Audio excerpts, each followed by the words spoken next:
info layanan kepada kalian semua ya. Jadi sebelumnya kita perkenalan terlebih dahulu. Perkenalkan, nama Miss Fania Febriani Purbaskoro.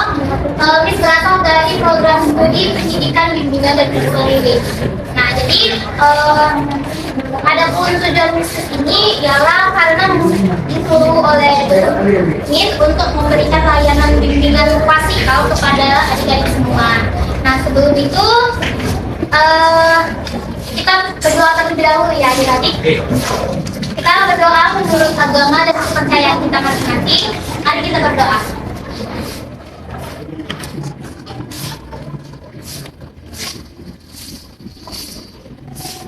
Sudah selesai. Masih pada semangat gak semuanya? Atau semangat itu? Semangat nih, semangat.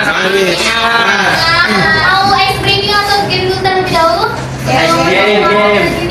Baking ice. Es krim mau ya? Siapa yang mau? Mau Miss? Antum ya semuanya? Enggak. Nah, jadi adik-adik kita games dulu ya. Nanti nama games ini adalah Main Ajaib. Nah, jadi cara mainnya itu nanti siapa sih yang bisa bernyanyi? Lesti. Menjelaskan diri. Oh, Adinata nggak mau? Ada nih. Biasanya Adinata mau nyanyi ya.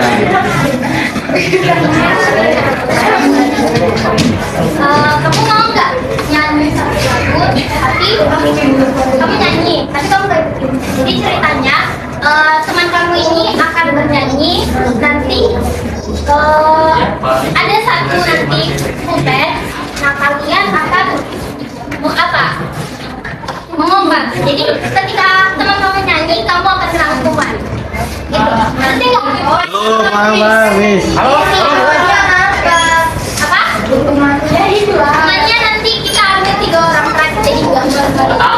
Jadi tiap orang itu berbeda-beda hukumannya. Dia yang kena hukuman. Pakai air berdiri semuanya di sini. Lampunya. Oke,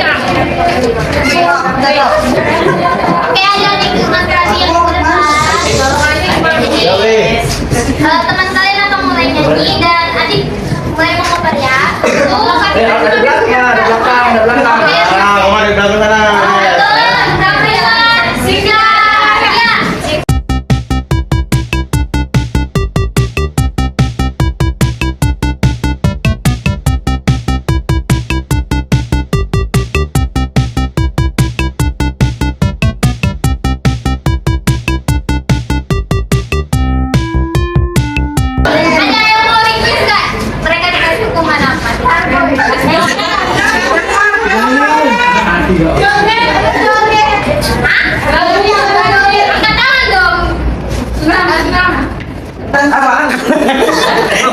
Dikasih siapa yang nanti tuh? Oh. Ya, siapa? Ya, lo. Angkat tangan siapa yang mau apa request? Kita mau ready. Joget apa? Anggapan orang yang berkumpul saling seluruh. Oke teman-teman, kita saksikan 3 cibi-cibi dari kelas 11 ini lagi. Judulnya Versi Zara and Birgita.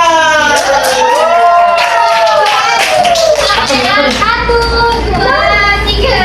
Iya. Udah, kamu ada sama kok, baru satu. Jangan kencang-kencang tangannya. Dua kaki kamu kencang-kencang. Kurang, kenapa sih?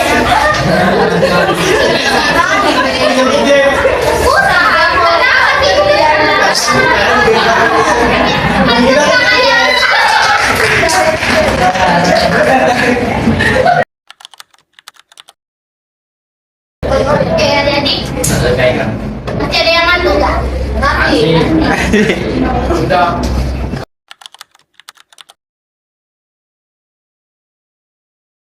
Oke, langsung kita mulai aja ya. Nah, jadi kakak membawa materi yaitu meningkatkan rasa percaya diri dengan mengatasi rasa cemas dan gugup. Nah, sebelumnya kalian tahu nggak apa arti rasa cemas dan gugup itu? Kayak takut. Ada yang pertama? Apa? Ya. Tahu nggak? Nggak ada yang tahu ya? Ada yang tahu tapi masih malu-malu gitu? Ada yang nggak berani mengungkapkan? Kita lanjut ya. Oke.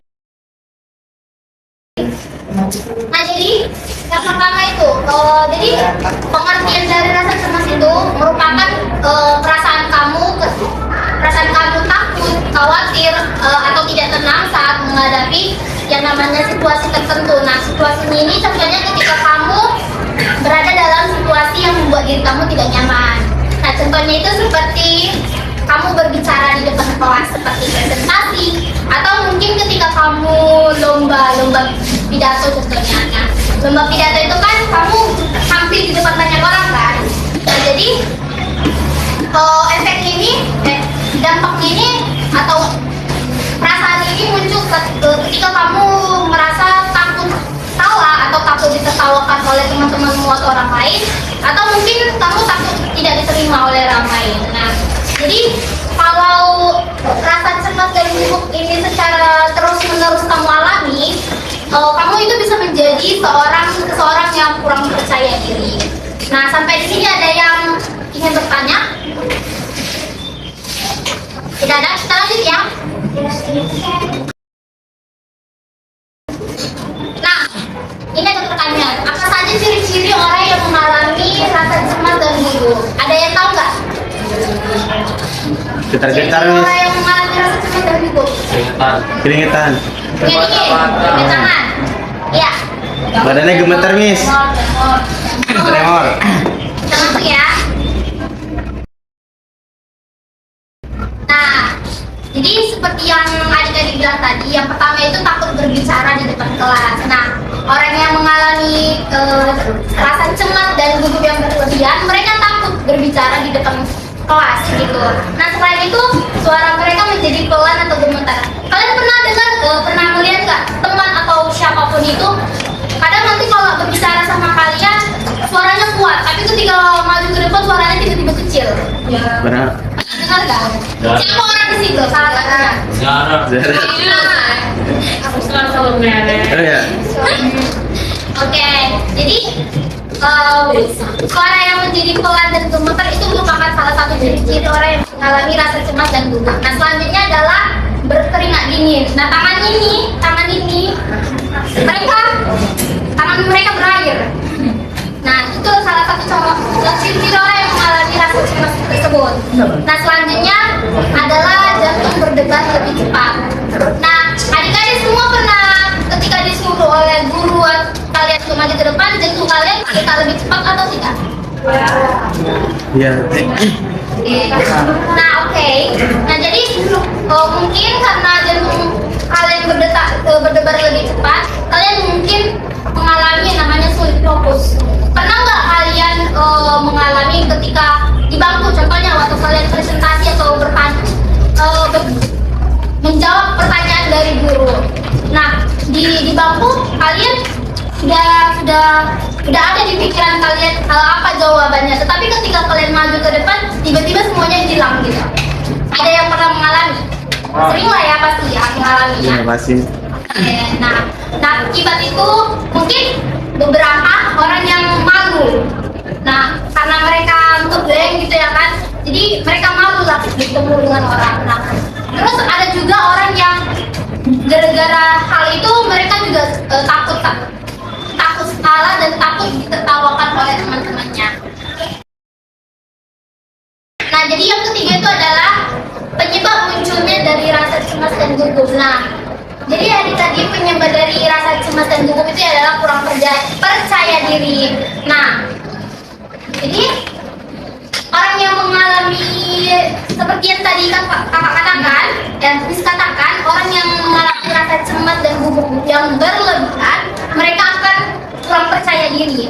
Nah, selain itu adalah mereka takut diejek atau dinilai oleh orang lain. Nah, sebenarnya ketika kamu saat presentasi gitu, kamu jangan ibarat kata kamu bodoh amat. Bodoh amat artinya kamu jangan peduli terhadap apa yang mereka apa yang teman kamu katakan gitu. Nah, yang ketiga adalah belum terbiasa tampil di depan orang, di depan banyak orang. Nah, ada orang yang rasa cemas dan gugupnya itu berlebihan karena mereka belum terbiasa tampil di depan banyak orang. Mungkin karena mereka tidak diberi izin oleh guru-gurunya gitu. Kadang kan kita kalau di misalnya satu kelas gitu disuruh tampil di banyak orang, itu mungkin orang yang pintar-pintar atau yang public speakingnya yang bagus kan. Nah, tapi sebenarnya bukan hanya public speaking aja yang harus maju ke depan. Kita semua mendapat hak untuk tampil di depan gitu. Nah, yang selanjutnya itu adalah pernah mengalami pengalaman hal yang memalukan. Nah, jadi kamu selalu mengingat pengalaman hal-hal yang memalukan tersebut. Jadi kamu kurang percaya diri ya, atau gugup ketika kamu menghadapi sesuatu. Nah, yang terakhir adalah terlalu memikirkan yang namanya kesalahan. Nah, kamu selalu memikirkan kesalahan-kesalahan tersebut. Prinsip atau omongan gitu, malu bertanya sesat di jalan. Pernah dengar nggak? Nah, jadi adik-adik, karena rasa cemas dan gugup kalian yang berlebihan itu, makanya kalian nggak berani bertanya atau menjawab di depan kelas, di kelas. Padahal sebenarnya ketika kalian bertanya itu adalah hal yang wajar gitu. Nah, selanjutnya adalah sulit bergaul dengan teman. Nah, bedakan ya, yang orang yang sulit bergaul itu biasanya kan introvert ya kan. Nah, tapi di sisi lain rasa cemas dan gugup itu mungkin kalian sulit untuk berteman gitu. Nah, selanjutnya prestasi belajar dapat menurun. Nah, seperti yang tadi, ketika kalian tidak aktif di kelas, mungkin prestasi kalian dapat menurun. Mungkin di sekolah itu ya, prestasi itu tidak diukur dari nilai akademik, tapi dari keaktifan kalian masing-masing gitu. Oke, nah jadi ketika kalian tidak aktif, terus public speaking kalian juga pun diukur dari itu gitu. Jadi bukan hanya nilai akademik. Makanya kalian jangan berpikir kalau di sekolah itu diukur dari kepintaran kalian gitu, tapi dari keaktifan dan selain itu juga dari etika kalian masing-masing gitu. Oke, selanjutnya. Nah, jadi ada teman-teman cara mengatasi rasa cemas dan gugup tersebut. Oke. Nah, yang pertama itu adalah ubah rasa takut kamu menjadi tantangan untuk melatih yang namanya keberanian. Nah, maksudnya itu adalah rasa takut yang kalian alami sekarang itu, nah itulah yang menjadi motivasi kalian atau tantangan kalian untuk melatih keberanian tadi. Selanjutnya adalah dengarkan musik favorit sebelum tampil agar lebih rileks. Nah, adalah latihan bersama teman supaya lebih nyaman dan tidak malu. Nah, baru selanjutnya adalah kalian harus fokus kepada hal apa yang ingin kalian sampaikan, bukan pada rasa takut tersebut. Nah, selanjutnya itu adalah gunakan bahasa tubuh yang percaya diri seperti tegak, berdiri tegak, jangan bergoyang-goyang. Nah, kalau kalian bergoyang-goyang itu mungkin memicu rasa cemas dan gugup tersebut. Nah, yang selanjutnya adalah jangan terlalu memikirkan penilaian orang lain gitu. Oke, yang selanjutnya adalah berani mencoba sedikit demi sedikit agar terbiasa tampil di depan banyak orang. Tidak semua sebenarnya orang yang pintar, orang yang public speakingnya bagus itu bukan langsung mereka, tapi mereka berlatih mencoba sedikit demi sedikit. Nah, selanjutnya hadiahin diri sendiri setelah berhasil mencoba hal baru supaya lebih semangat. Nah, ketika kamu sudah belajar atau ketika kamu sudah mencoba hal-hal baru, contohnya seperti ketika kamu sudah presentasi tadi, kamu hadiahin diri kamu itu sebagai reward diri kamu supaya kamu lebih semangat lagi untuk mencoba hal-hal yang baru gitu. Nah, selanjutnya adalah yang pertama cara meningkatkan rasa percaya diri tadi. Nah, yang pertama itu adalah teknik self talk. Nah, artinya kamu harus mengucapkan kalimat positif kepada diri sendiri kamu, seperti saya bisa, saya berani coba, ini saya